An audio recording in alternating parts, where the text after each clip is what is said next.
Hello everyone, welcome to our latest episode of Chewing the Channel. I am proper excited in my northern accent to be with, and I called him this before and he was really unhappy, but it's true, channel royalty, Raza Baloch, and I want to get his surname wrong because I might get in trouble. He is sitting in front of me today on Chewing the Channel. We're going to go through his career, his view on the market, even his formative years, certainly maybe a parent wandering from a farm to a city to start a new life, kind of quite interesting. And we'll also have a little bit of I'll try and extract a bit of information about the market. So hopefully you enjoy. Any questions at all, though, always reach out. So onto the show. I tell you what, they say don't sit opposite royalty in channel, and I can see why. The intimidation factor is high. So likewise, mate. Well, it's probably just because I've not showered. So I am made up with this one because we've known each other for I think three and a bit years, pretty much since your time at where you are now, Virgin Media Business Wholesale. You came in to transform that area, and I think the transformation had already started because I'd left, so things naturally started to improve. But we've kind of crossed paths in various guises. You've played a key role in helping us. But before all this kind of image now, I did a little bit of research, and I've kind of preempted it before, and you were a bit surprised. But this lad from London went to the most prestigious, and for anyone watching, listening, I said prestigious grammar school in London, as I was quick to correct me and say in the UK, but not a private school. No. It's tests, exam, quite tough to get into, I imagine. Grammar school. And then from there, probably less hard to get into Coventry University. So there's an interesting thread there that I want to explore. But growing up, London boy? Yeah, born and raised. Tottenham fan? Yeah. Up the Spurs? Yeah, not at the moment though. We're doing really badly. Hopefully, if people watch this next year, you might be winning the league. So grew up in London then. So what's that like? What would your parents do? Is it kind of because the reason I asked that question is a lot of the leaders we've had on, parents have played key roles in terms of either work ethic or grandparents where there was a certain figure that's either literally pushed their child along, or they've pushed through being someone that they've looked up to and gone, I want to aspire to that. So I'm kind of curious in terms of those kind of formative teenage years. What was it like in the Baloch household? That's an interesting one. So, son of two immigrants, Pakistani immigrants. I'm born and raised in London. They weren't really. They came over. So my dad came over in the 60s, and it's a really random one. Right? So I won't go through the whole massive detail around it. It's actually an amazing story of how he got to London in the first place. His family owned a farm in Pakistan. He grew up. Everyone just worked on the farm, and he kind of aspired to do more. And so he sort of ran away and took himself off to the city and went to school. He did it all of his own volition. On his own? On his own, just upped and went. How old would he have been with that? He would have been like 12, 13, something like that. He just wanted to do better than just be on a farm. So he took himself away and he went to school, and it just so happens that the head teacher of the school saw something in him and he did really well, and from there he kind of wanted more and he moved to the UK. But the head teacher of the school was the father of my mother. So it was like, so my dad came to the UK and he was starting to live a life in the UK, and then had an arranged marriage with my mother. Who was the most unromantic? He was the daughter of the head teacher, and it was like the most unromantic story you could possibly imagine. They got married on the phone. They'd never met each other, and bearing in mind this is in the so he's 60s. In London. She's still in Pakistan. Yeah, they got married on the phone. They had a passport photo of each other, and that's all they knew of each other. So the first time they met as man and wife was when she touched down in Heathrow. And he'd kind of catfished her a bit as well, because he's 13 years older than she is. So she's got this passport photo, and she's looking at this photo, and she's coming out at her rivals, and she's looking for this. I've been this missold guy, here. and she then sees this 13-year-old older version of this photo, and that was it. And that's. There's no going back though, is there? You can't go. Well, yeah. I mean, look, I've got family who've had arranged marriages, and it's all gone very Pete Tong, and they have separated, divorced, but my folks are still together. But growing up in London, I think it's a really difficult one to answer, because I think in the 80s, I don't think you can actually overstate how difficult it is growing up in the 80s as a person of colour. It was a really hard thing to do. It really is. And I probably can't even put it into words as to how difficult that was. But when you compound that with, I've got family, I've got my parents who came over here for all the best intentions of the world, but they don't really understand the full kind of, workings of the culture in the UK and stuff. And they tried their level best too, but, they didn't grow up here themselves. So it was tough. It was actually a really difficult one. But classically, I think with any Asian of any description, whether it be South Asian, Southeast Asian, I think, their parents, they always have pushy parents when it comes to education. And mine weren't any different. They were exactly the same. Especially if your dad's decided to make a walk from being in the countryside to the city to start school there. I'm assuming he was kind of, if he's like that himself, it's right, you're going to school, you're going to stay in, you're going to do... But they didn't handle it the right way at all. I mean, I don't think any parent in the 80s probably handled their kids in the right way, and, certainly in comparison to how we feel that we should be working with our kids to help them develop and all of that good stuff. Then when you compound that with the fact that there's this kind of cultural strange divide, it's a bit weird, because you never quite felt like you belonged anywhere, really, because there was so much racism in the 80s as well. It was, and I hate this phrase, but it was kind of what I call acceptable racism. If you look at the TV programs, and you can look at Only Fools and Horses, which is a British royalty sitcom, but some of the jokes when you look back now, I mean, it ain't half hot, mum, and stuff like that. The programs like that were totally acceptable, but I mean, it was not that kind of acceptable. It was a lot more overt. Even football, So I guess growing up, you're constantly trying to blend, and my kids still take the mickey out of me now, actually, funnily enough, because every time I get in a cab, they go, "You use your cab voice," and as funny as it is, the deep-rooted reason behind that is you're kind of almost over the top trying to show someone that I am a Londoner or I am from the UK. So you kind of almost, the cab voice is right, mate, like almost to say, I'm one of you straight away. And that stayed with me for a really long time as well. This whole trying to blend, and it wasn't dismissive of my ethnicity or background, but it was almost trying to say, look, I'm one of you as well. It's really difficult. So as a kid, I suppose, hearing I hate the P word, but you're all right.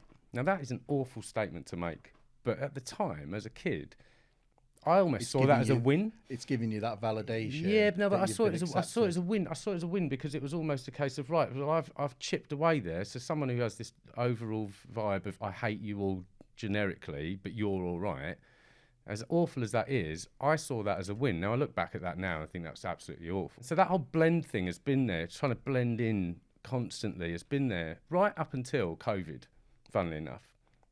And the Black Lives Matter thing was massive. Now I'm not black, but the whole movement around the Black Lives Matter for me was such a massive turning point personally, that it was suddenly a case of kind of going, you know what, I am proud of what I am. Do you know what's... And I don't want to blend anymore. I want to be different. I want to, show who I am, my everything about who I am, ethnicity, authenticity, everything is, it had such a massively profound effect on me, that movement. One of the things that kind of spring to mind though when you say that is COVID was 5-6 years ago. 6. Yeah. So, throughout your kind of formative years, grammar school, spilling your drink. Spilling Don't worry. Coventry University, which we are definitely not We avoiding. can talk about that. Up Absolutely. the Cov, and then working in various because kind of cards on the table. One of the things I've noticed when I actually did more research on you than I normally do, which is not a huge compliment because I don't really do those things. You've kind of worked for tech companies in London, Yep. and you've kind of fluidly moved from, and you've also run your own business, Yep. but you've also done the tech companies. There seemed to be a theme of a tech company with 100 to 200 people, then national company America, then smaller company, then big national company, and always kind of in those various roles, business development, sales director, different forms of channel, different forms of direct sales. And throughout that journey, kind of what you're saying is you've had that sort of blend approach a little bit in terms of that environment. Because I imagine, I mean, I can't walk in your shoes in terms of London in the 80s, but I think it's important we always talk about these things because I guarantee there will be business owners, people in the channel who will listen to what you're saying and go, bloody hell, yeah. I had Crystal Gale on, whose mum was from the Windrush generation and worked loads of jobs, and the work ethic that drove in her was immense. But she kind of doesn't, went through some stuff, and some people talk about it. Other people will say it wasn't great the 60s when I came over, but now here I am, blah blah blah. So kind of when you're in that environment on the education side and you're in a prestigious school with your parents, is it pretty much homework, work, you're gonna progress, Yeah, and then outside you're kind of trying to they were not the reason behind any kind of success, and that sounds like an awful thing to say, right? But actually, I rebelled. You're going to get to the Coventry University bit. well, and so I did. kind I of makes rebelled. sense I now. The rebelled. threads are coming in. I rebelled. I went totally the wrong way for a little while because they pushed so hard, irrationally. I had an older brother who went to Oxford, and it was always being compared to him. And you're kind of like, you know what, we're different people. You can't just continually compare. But academics was just, the be-all and end-all of everything in my parents' eyes. So you get to a point where you're just never going to be able to get to that level. So, you just form this new persona and just go, right, I'm going to rebel. I'm going to go totally the other way. So they were not the driving force really behind me having this driving force that I have now, unfortunately. And I don't mean any disrespect to my parents. I love them both dearly, but I had quite a strained relationship with my dad, certainly, growing up. And I think going into these different firms that you're talking about, kind of always seeking in a leader that father figure that I probably wished I had when I was younger.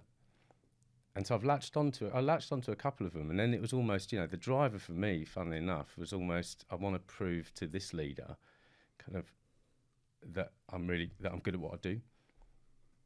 Which was derived from that, I guess, from that growing up with the parents that you're trying to, trying to do something right by them. They're an example of an aspiration that you see as a better fit. Because I'm curious in terms of the sort of relationship ability, as shit as kind of growing up in that environment is, because you're adept at blending.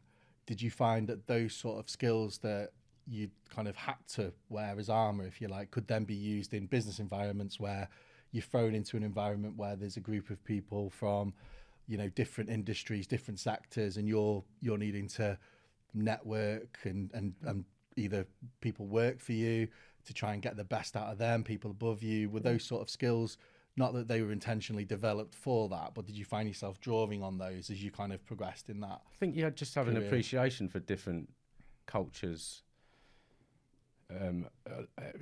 Pretty much everything I've ever done professionally has always been in the international arena, and I loved it for that reason as well. I think because you do. Is that more diverse? Because I mean, one of the things in the UK is it is not the most diverse of channels. I know we've got women in channel movements, and we've got, you know, various kind of focuses, but realistically, if you go to an award ceremony, you're going to see 85% to 95% white middle-aged men, grey hair, called Tim, and that's kind of our world. Whereas internationally, you might be dealing with carriers in Brazil, Pakistan, India, Dubai. Absolutely. Was that conscious, or was that during your kind of journey into there, where people were kind of looking at you going, you are not Will Goodall, for want of a better description, who's fits this mold of what we think? Or was that just kind of organically happening for you? On the international front, so my degree was actually European business. So it was engineering management, but it was all with French. I lived in France for a year as part of the degree. And I took a great interest in that, actually. And I loved it. I absolutely loved that year abroad. It still stays with me now, and it's been some 30 odd years. Where did you stay in France? So I was in Lyon, which is in the southeast of France. In a hotel or with a family? No, in student halls. So I went to uni. Just parachuted in? Yeah, so it was part of the course. So your first year, second year at uni in the UK, third year was at uni in France. Didn't really go to uni very much, got to say. I had a great time though. Lived in France. It was amazing. It was just the immersive everything, you know, just through osmosis. You walk down the street, you go to the supermarket, you've got the TV on in the background, whatever it may be, you're just listening to French constantly. And they always said, you'll have the dream. And you're like, what does that mean? What? And it was like, you'll see. And so you kind of get there and you're all constantly translating in your brain. But one day you wake up, and it was probably about 2 months into living there, and you woke up and knew what they meant, because it was like I'd had a dream fully in French. And at that point, that was the moment where suddenly you don't have to translate in your head anymore. And everything you're saying is just coming out in French, and you're understanding. And that little kind of extra little bit of compute going on in your brain doesn't exist. And it is suddenly really natural. And I loved it. It was such an amazing experience. You see, because our Elliot Moore, our CEO at Elevate, he did exactly the same thing. Part of his university, he went to a different country, and kind of it's a little bit sink or swim, where you've kind of you've described it, and I'll sound cheesy here, but beautifully. But the reality is, learning an international language is not a case of, if you just stand in this area for 3 months in, I don't know, Budapest, you will suddenly be fluent in Romanian. There is a lot of putting yourself out there and trying, and all the journey to fluency. And again, I suppose that's giving you that resilience, but it's on your terms resilience, if you like. You're going to a different country, and you're kind of throwing yourself in. Not many students would do that. I would probably last 2 weeks. Do you know what, mate? I would recommend it to absolutely anyone. And the easy option is go to the States, go to Australia, because they speak English. Could you speak French that well before you went? Well, so I did it for GCSE, did it for A-level, did it for 2 years at degree level, then went and lived there. And all of that kind of, built up towards when you go there. So I could speak, but certainly when I came back, it was definitely fluent when I came back. And it was great, and it's kind of stuck with me now. I mean, I've just come back from a ski trip literally last week in France. I go every year. We go to Marrakesh. You went with Prince William, didn't you? We saw him. Yeah, he was sat next to us. Yeah, very nice. Yeah. He doesn't go on holiday the places I go, to be quite honest. So I've not seen him in Mallorca in a self-catering apartment. But But I try and speak French as much as humanly possible. I still do now. I won't let it go. Marrakesh, they speak French as their second language there. We go there quite often. Go to France, go skiing, speak in French. And you speak in French, they'll speak back to you in English, and I will persist. Because why? I mean, I've got to keep going. So you speak French back to them, and then they kind of relent, and then they speak to you in French, and then they go, okay, no, that's great. You get the acceptance, and then you can. And the first couple of days is awful because you're trying to remember it all again. But by the end of the week, it's totally back again. It was great, and it's a skill set that I definitely don't want to lose. But going back to your original point around the international piece, I suppose that was the catalyst for me. And then actually, funnily enough, my first foray in the telco world I worked in telecoms recruitment when I first. It's always been in telecoms of some description, but it was telecoms recruitment for 5 years. And that's for after university? After university, as a graduate, I went into recruitment. And it just so happened to be telco recruitment. I didn't choose it. It's like anyone who... And are we talking in London? Yeah. Sort of pinstripe suit, cash is king, recruiter. Yeah. You're going to make this It was much a proper money, boiler come room. and do this, bam, bam, bam. It was a proper boiler room environment. In fact, there is a 1990s film called The Boiler Room, which is like the 90s version of Wolf of Wall Street, I guess. Ben Affleck's in it. There's a couple of famous guys like Vin Diesel and stuff, but it's real early career type stuff. And it's about a boiler room sales environment. The writers of that worked for the firm that I worked for. It was a US firm. And the writers left, and they wrote this story based on obviously their own experience in this recruitment firm, and then wrote this story about a trading firm. And there's so many funny little things within that film that were true in my life at that time. So when you cut your first deal, someone would come over with a pair of scissors and cut your tie, and it's in that film. And there was stuff like that. There was those little bits that you could see, but it was such a boiler room. Well, we would wake up. We'd have to be in the office for like 7:30 every morning to role play. Every day, and you'd be doing role plays, and then you'd get on the phones for 8:15, 8:30 every morning, because the people that you wanted to speak to, you could get an opportunity with them then on their way to work, and you very rarely left before 6 o'clock. In fact, you probably never left before 6 o'clock. So your days were sort of 12-hour days, and then they would call what they said a red zone. So if it was contract recruitment and someone needed a contractor within the week, the guarantee of this recruitment firm was, we will get you that contractor. Doesn't matter, we will just get that person for you. So you'd call a red zone, which means the entire office gets onto finding that person. And they'd do, chuck a pizza at you and stuff. And very often you'd be there till sort of, 8, 9, 10 o'clock sometimes. See, because these boiler room things, because I spoke to, there's a few guests we've had who worked at Carphone Warehouse back in the day, or Caldwell Group and things like that. And it seems to me, and I don't know what your opinion is, kind of coming through that background, you kind of go, there's literally left or right. You either leave quite soon or you stay.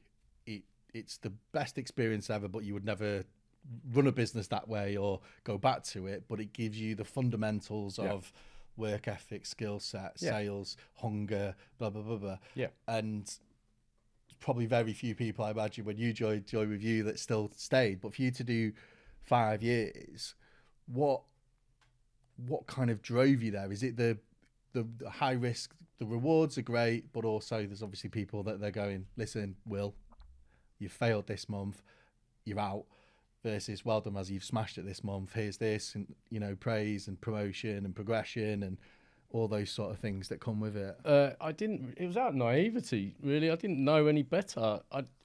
I just assumed everyone worked 7 till 7. If I'm honest with you, and I just didn't know any different. I'd just come out of university. I'd never worked. No one in London goes finishes at 7 though, so I'm assuming there's a strong social element. It was crazy. Well, there was a good social element to it, but yeah, I wouldn't go back. But I tell you what, it definitely gave me those things that you were asking before. Where did you get your drive? It's little things like that. And don't get me wrong, I don't agree with the way in which they operated necessarily, but some of those values that they instilled, even then in my formative professional years, have still stuck with me now. That work ethic, that kind of, you're not forced to work 7 till 7, but I know that if I need to, I will.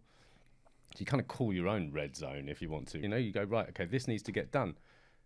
So you get it done. And that's there's some bits in there, definitely, that have just stuck with me throughout. Yeah, there's often a lot of strong sales methodology behind these things. It's just sometimes I guess, for people looking back at it now, as with most things, there's an intimidatory aspect to it that you couldn't get away with, as they say these days. They saw it as there was some ridiculous things. I mean, someone would lose a deal, pick up their monitor and throw it across the room. And that was seen as, oh no, it's all right. It's because he's passionate about his job. And you're just like, really? Like, that's not passion. That's just pure aggression. So those bits I just I couldn't subscribe to then. I still don't now. You know, those bits, it was a little bit crazy. And also in the 90s, selling in the 90s is again very different to selling now. As we well know, it was literally that kind of that boiler room type sales environment as well. So yeah, and going back to the ethnicity thing, and I don't want to play the ethnic card constantly. Why'd you say that? What? I don't want to play the ethnic card. Well, I don't. Ethnicity card, Yeah, don't. It's because the reason I asked that question is, you know, what we talk about is individuals' journeys and then views on the market and things like that. To me, to most people, it doesn't judge people as they are, and I don't think it shouldn't devalue, or you should see it as, well, I've mentioned that I'm from Pakistan, or not born in London, but parents from Pakistan, and I've mentioned this 3 times, and really I shouldn't mention it a 4th. Yeah, do you know what I mean? Yeah, I know. I know exactly what you mean, and it's actually really difficult for me to talk about in general anyway. But because I don't want to be just seen as the guy who just, you know, that's it. You know, that's all it is, because it is a really strong part of me. But I also don't want to just constantly just, you know, defer back to big, you know, let's put it this way. I don't want to put any sort of blame on anything because, it must have been because of the fact that I'm a person of colour. I don't want to be that guy, right? Like, I don't want to put that. My dad once said to me, they'll never accept you. And I remember pushing back at the time, just going, listen, you grew up in a different time. It was the 60s in the UK when you came over. That's not necessarily true. I actually think he had a point, to a point. But my point that I was making was that one of the guys in the office, so I was in recruitment, he'd said to me, word of advice, it's on my first day, don't hire anyone with darker skin than you. That was his words of advice. That was the office manager on my first day in my career. That was his friendly advice that he gave to me. That's just, you'd never get that now. But sometimes though, and I was talking to someone before, because and they were saying a lot of times people, and it's probably why, if you go to a lot of industry events in the channel, and I'd encourage anyone recruiting, I've definitely benefited from not recruiting exactly the same as you, if that makes sense. So, and I think what you're saying there is that it's kind of I mean, that's disgusting for someone to say that, but at the same time, I guess the point I'm trying to say, and it'd be interesting what people think. You think, is that still the case, but not spoken about through someone saying, I'm going to hire another person who looks exactly like me? Ergo, if you're in an industry that's 95% white, middle-aged men with beards, they're going to approach recruitment that way, be it ethnicity, be it gender, be it whatever that may be. So it's almost like it's gone a bit under the ground, and that's why I'm really... You just had mass protests in Manchester over the course of the last couple of days. It's not going away. And that's why, because I was because I had a thought in my head, because you're just being really open. You said, I can't mention it again. Then I'm thinking in my head, bloody hell, he's like done amazing things in his career, and we want to talk on those, not just see, I'm kind of preempting it now, but I think it's the reason I think it's worth powering on this point is that there are so many people that watch this, including my mum, bless her, who will listen and look and go, do you know what? Like, he's himself, he's done this, he's not afraid, he doesn't give a shit about certain things. He went to France, he's progressed within different businesses, he's not liked one job, gone to another, got into sales, gone through the boiler room, but he's talking in a way that I can relate to, that kind of cuts through a lot of the time. And I think these conversations are mind-altering a lot of the time for people to listen to, and you would probably find it awkward, knowing you, very awkward, but you know, a lot of people will go, well, you should be a role model for it. But then... Yeah, but I do assume that now. I do assume that role, because I do want people to kind of say, okay, look, you know, there's someone who looks like me who's actually done pretty well. But the bit that I struggle with a little bit is I don't want people to see it at all. I want people to just go, there's someone who's just good at what they do, not despite or because of or whatever. It's just the output of what I do should be the bit that we talk about. but what happens inadvertently is you kind of go, and and you've also had challenges, and I have, and that's fine, and that's acceptable. But it's, you see what I mean? It's actually, it's just like I said, I find it quite difficult. I will continue to talk about it, by the way, but I do find it quite difficult. What I also find really difficult at the moment is, I think you touched on it before, right? So we talk about DE&I a lot in our industry now. But whenever we talk about DE&I, we are talking about gender equality. And nobody talks about ethnic diversity at all. And I don't shout out enough about it. And probably because of, I don't know. You don't want to be seen as, constantly flying that card. But it's a thing. Ethnic diversity is something we should look at as well, because like you said, in a sea of these execs that that are in our industry, they are all what my old boss used to call FWOBs, fat white old blokes.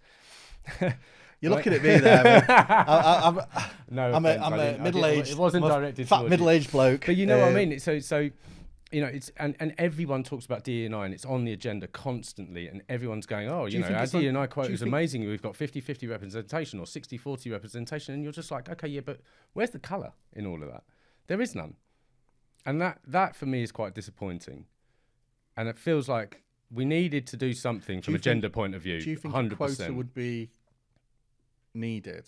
So No. I know we're kind of going a bit. No, I don't know. I don't. Or is it an awareness thing I said for this to you people? before. For me, it's just I don't want to be a quota. I don't want to get a promotion just because of my skin tone. I want to get a promotion. I want to do well because I've earned it. And similarly, I want a bunch of diverse people around me constantly as well, right? Because you just get different things from different people. Like when I first turned up at Virgin, actually, funnily enough, my entire team were white males. And I needed to do something about that. Now, here's the hypocrisy of all of that.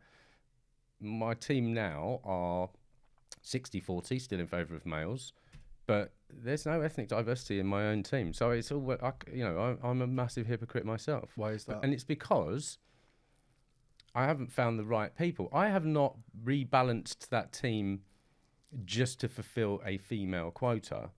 I've rebalanced that team because I have just seen the people that I think are good at what they do, and I've recruited them in. I'm not trying to find females. I'm not trying to find people of ethnic backgrounds. I just want to find good people, and I've now redressed the balance by finding good people of both genders. Can I say both genders? There are more than one gender, but you know what I mean. Traditional both genders. No issue with me saying it. I know, apologies. I know exactly what you mean, though, because I think, but it's that openness, and throughout your recruitment in the telco space, have you always, I guess, been fed from your experiences where you've kind of looked past an individual and gone, I'm just going to hire someone exactly like me or exactly like what I've been told is the stereotype? Have you always kind of purposefully look past that? I mean, what point did that? I don't look at it. I don't see it. Is it a bit like when you were learning French? It just clicked. And I'm a big believer in a meritocracy. They don't have to look like me. They don't have to be me. They just have to be good at what they do. That's it. And if that could be anyone, and it doesn't really matter. That for me, I genuinely I just want to get people that are good at what they do, irrespective of. Now, other people, I know there is definitely an unconscious bias there. I'll give you an example. So my middle name is Hussein, which no one really knows. I know. Because you've done some company's house, yeah. Right, so you've done some stalking. Right, so when I was applying for jobs way back, I just wasn't getting any callbacks or anything for anything.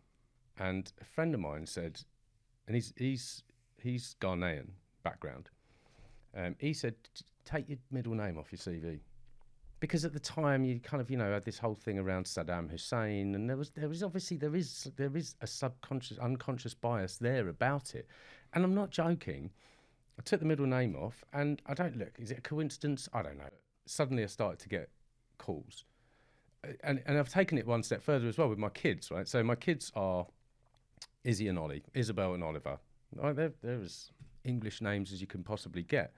And the reason I did that was because I don't want them to have those same challenges that I have. Because I know I'm very good at what I do, but if you just see a piece of paper in front of you and it says Raza Baloch, straight away there is an unconscious bias there around that. You will have formed an opinion. Does that person have an accent? Can that person, talk and integrate with society at large, whatever it may be, right? There is, whether you like it or not, there is. So Isabel and Oliver, but I want them to still hang on to the fact that they are of Pakistani origin. So their middle names are Pakistani middle names. There's Isabel Aisha and it's Oliver Samir.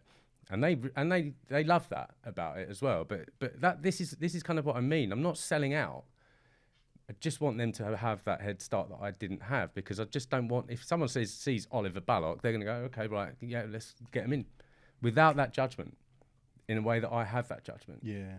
In terms of kind of that overarching view in the sort of industry and changing it and things like that, it can only be a good thing. I see you on podiums and things like that you push yourself out there. I mean, is there a point where you see change in that respect in the channel over time, in terms of, are you seeing it as compared to when you first entered, although it was recruitment in this sector, have you seen changes within that time? Not really, if I'm honest, not really. I think on the international stage, yeah, probably. But as I say, from a UK point of view, and I've only been in the channel, actually, funny enough, 3.5 years. So thank you for calling me royalty after 3.5 years. You've done well. That's a touch. When you said that, when you said that to me, though, you were like, I've only done the channel for 3.5 years. I was like, effing hell. Because you came in, and one of the things I wanted to kind of touch on, because I can't have you here without mentioning there's some recent announcements and things like that, but a lot of businesses will be aware when you came into Virgin, they were a bit of a crossroads. I'm sure they don't mind me saying that, and they've become quite bloated with loads of partners, service levels dropping to service 400 or 500 partners. And when I say a partner, I mean someone that's buying from Virgin Wholesale, selling to either another reseller or selling to an end user. You kind of inherited this situation. And I think previously it was kind of with a Virgin approach, or any corporate, that's the way it is, make the best of it. Whereas you became a little bit kind of loved by half, but a little bit difficult, hated because there were partners that you saw as, we can't necessarily service them that they want to be serviced, and it's better than working with someone else. That's exactly so it. We will, end that partnership, so to speak. Doesn't mean I don't rate your business, but obviously it's always a personal thing with these. Yeah. So what prompted you to come in? Is it the fact you weren't from channel, you weren't steeped in this is the way we always do it, that you kind of looked at it and said, if we keep doing this, if we keep trying to make orange juice with lemons, we're going to keep getting lemon? Talk us through that, because that's probably one of the biggest moves in the industry that a big carrier's done, because it does put you at a position of, partners that I've seen it usually, the Virgin have got rid of, what made you look at that and go, this is the way we're going, and we're going to hold course to this? I had actually done a similar project before when I was at Global Crossing, and that worked really well at that time. It's exactly the same. We had way too many carrier partners. You couldn't get across them all. You were too reactive. And as a consequence, everyone suffers. Internally and externally, everyone suffers. So I had done a project very similar to this already. So that was quite useful for this one. But it was exactly the same thing. I always, cheesily, everyone says, what's your 30, 60, 90-day plan? And you can just Google it and present that. Whereas with mine, probably even more cheesily, but I kind of came up with this concept of just saying, well, it's actually learn, assess, implement, rather than 30, 60, 90. Don't put a time scale. Some of it's 3, 6, 9 days. Some of it's 30, 60, 90. Some might be 300, 600, 900. Don't conform to the norm. Right. So in my first 6 months was that learning phase of, you know, where do we stand? What are we doing? And there was quite a lot that I felt that we weren't doing right at the time. What, like? Everyone was just sat on their hands, just waiting for orders to come in. You know, a true sales organisation should be proactive on the front foot, should be an extension of their partners or customers, teams. Which was your kind of... That was my background. Introduction into sales. Yeah. Proactive. Absolutely. And I think you can probably attest to this yourself in terms of the stuff that we do with you guys. You know, we are on the front foot with you always. We're always there. If you need assistance, we can jump in. If you don't have a certain skill set, we can throw resource at you. And we've done that to a really, really successful degree with you guys, and long may that continue. But had we not done that project 3.5 years ago, you would have suffered, or you would have gone elsewhere. But it's an interesting thing, because I think if you look at the market now, and we're kind of into the carrier world, I know and you know a number of carriers now who have hundreds of partners, and a lot of resellers will relate to this. They were with a carrier in the early days, and now they're not deemed as important. But I don't think that's fair. I don't think that's fair. Everyone is important. No, but I would say in terms of their perception, they will be. So I know personally businesses who worked with in the altnet sector in the early days, and as that altnet's grown and improved its wholesale element, it's maybe partnered with, inverted commas, bigger resellers, bigger wholesalers, and that initial business is now feeling, well, I used to be able to go and speak to the CEO, I used to be able to do these things, and now it's just not possible. And it's not due to the fact that the larger business doesn't care about the smaller one. It just doesn't have the ability to service the volume of partners. And there's a number now are looking at, you know, I'm not betraying stuff here, but they are looking at going, well, we've got 600 partners, we can't possibly provide great service to them.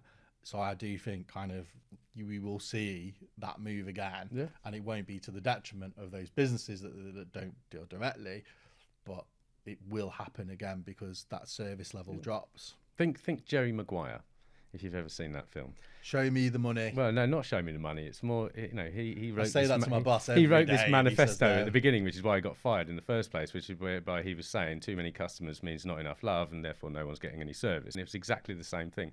So you're right. There's a school of thought that says, just load them up, keep loading them up, because, you know, all of them are going to give you orders and you're going to make money. Show me the money. I disagree with that. And actually, it was a massive statement. 75% of our base, in terms of the populace. So there was some 500 odd partners. 75% of those we said will not trade directly with us any longer. Now, yes, you're right. Throughout the industry, those who were in that 75%, I'm sure, were probably not my biggest fans. But I think it was all done for the right reasons. I think they've probably changed, not all of them, because it's telecoms. But we weren't servicing them the right way either. Yeah. And so what happened as a consequence was the ones that we really lent into them. So everyone now has a salesperson, has a commercial person, has a sales engineer, has a partner success manager. That's an account team dedicated to every partner that we work with now. Think about that. Like, as you who are now in that 25% that stayed, whereas before you just sort of, you know, you had someone who was sort of, you know, just taking orders and they weren't able to get back to you or anything. In the channel, that order taking sort of philosophy. Yeah, I do. I really do. You know, everyone calls them their tail. Tailcat, yeah. You know, the tail, and it's always this challenge around what do we do with the tail. Now for us, there are people in the market who they've got automation down in a way that we just haven't, and so they can service the volume, whereas for us, we are much better geared towards servicing more strategic opportunities. And kind of the kind of rehousing internally, if we look at kind of the market now, and I think like I had spoke to Andy Wilson on here a few months ago. Who basically told me that he completely plagiarised my channel strategy. Probably. He did. He said to me, look, I'll be honest with you, we've done exactly the same thing. Well, I'm glad you said it, because that was one of the examples I was talking about. But I said to him, so the big thing at the moment in the industry is consolidation. Yep. And I can't have you on here without mentioning, and I know it's Next Fiber, but it's still bloody Virgin. Like, come on, you could say it's not, but it is. It's Liberty Global. It's Virgin. But we're starting to see the consolidation and the mergers, and we saw a little bit of it last year, but it seems to have kicked off with a vengeance this year. Yeah. Where I think there was the Freedom Fiber merger recently to kind of, and I was at an event with a founder, and he said there was a lot of altnets kind of either looking to be sold or speaking to other altnets and saying, if I join with you and you join with me and we put our tuppence together, we'll be more, and the investors will be happy and all that stuff. Yeah. What's your take on where you see that market moving? Do you see a lot more of the consolidation? Do you see ultimately a position where the market will be three with maybe a few regional altnets? If I give you a crystal ball, I think consolidation is definitely starting, and Netomnia would be a good business to acquire. I think it would be a good business to acquire, definitely. Yeah, but I mean, there's an intention to acquire statements that has gone out, but that doesn't necessarily mean the acquisition has happened. Right, exactly. So we can't possibly speculate on that. Great business, though. Great business, absolutely. But why are they up for sale? So this goes back to my point. There will be further consolidation, because all of these guys have had. There was a big there was a bubble.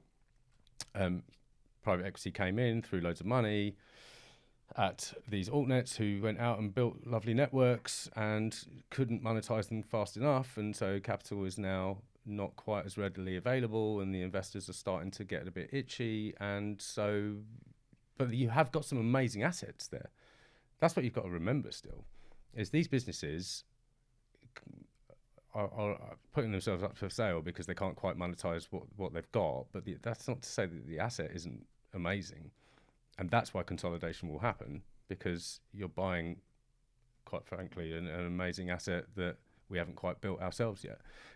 Going back to, is there going to be a big three? No. I wouldn't say so. I mean, actually, if you think about, I think you just said, partnering, if you've got kind of altnet A and B, and they both have phenomenal assets in different regions, and they consolidate with one another, then they become a pretty strong force covering different regions. And so can they kind of find the synergies and monetize that?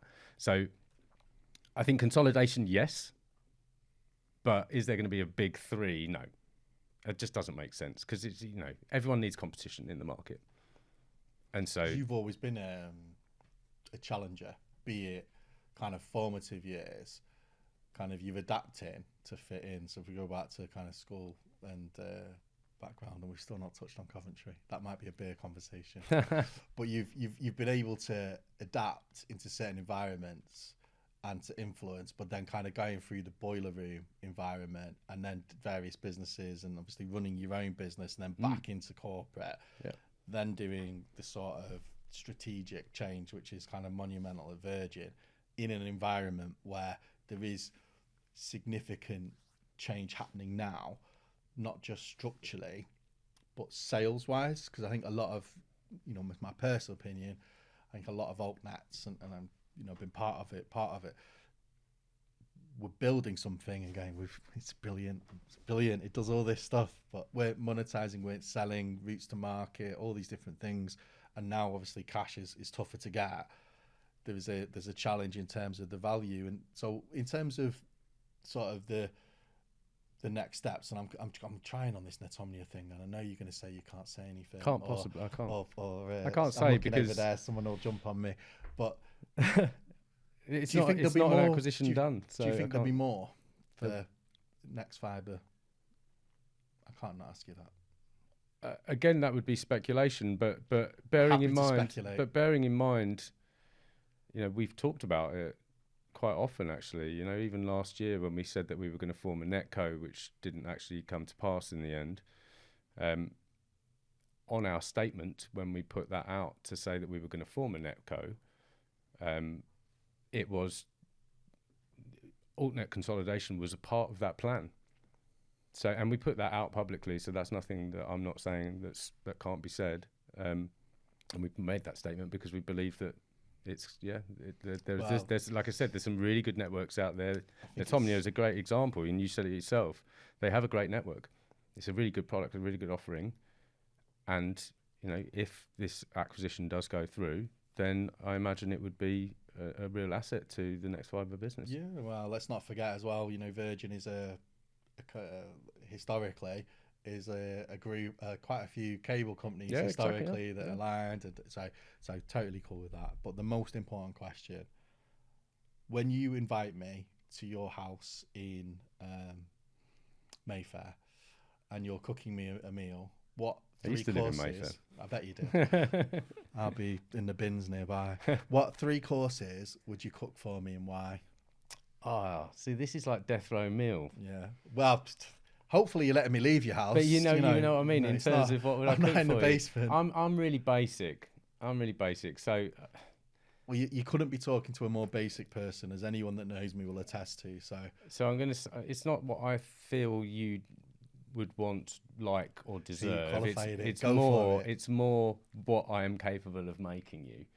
So I would say, as a starter, beans on toast starter, beans on toast main. No, prawn cocktail starter. I like a prawn cocktail. Take that. I do a mean spaghetti bolognese. Why is yours mean? Because it's just years of. That's the only thing I could actually make. So grinding your mince. No, I don't take it that far. But I'll buy the packet mince. But everything else is from scratch. Yeah. Garlic bread. I could do a garlic bread as a side as well. Yeah. Prawn cocktail, garlic bread. And then dessert. I can't make desserts. I mean, you don't need to make these, by the way. You right. In terms of because I was actually just going to say.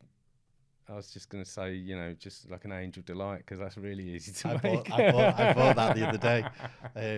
So we've got prawn cocktail, spag bol, angel delight in Mayfair. That's awesome, right? If there's a load of Moretti, I'm still there. So that's all good. Oh, yeah, absolutely, yeah. And there'll be loads of red wine. Oh, I'll tell you what, my marketing director will be keen on that then. Thank you so much, sir. I feel like we could chat for another 5 hours on a number of topics. I think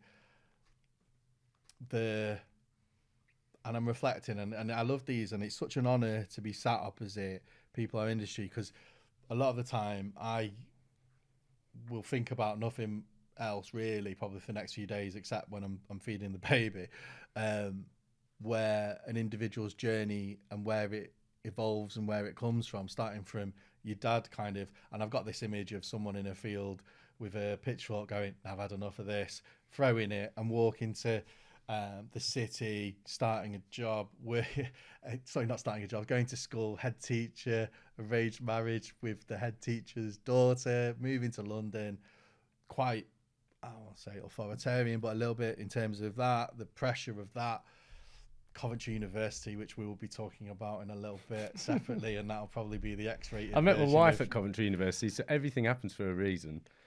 Well, at least something good came out of Coventry then. No offence to anyone from Coventry. And, boiler room existence in sales, working through internationally, learning French, the Virgin sort of journey, transforming that business, doing some pretty, I'll say, controversial things, and then a forward view in terms of the market.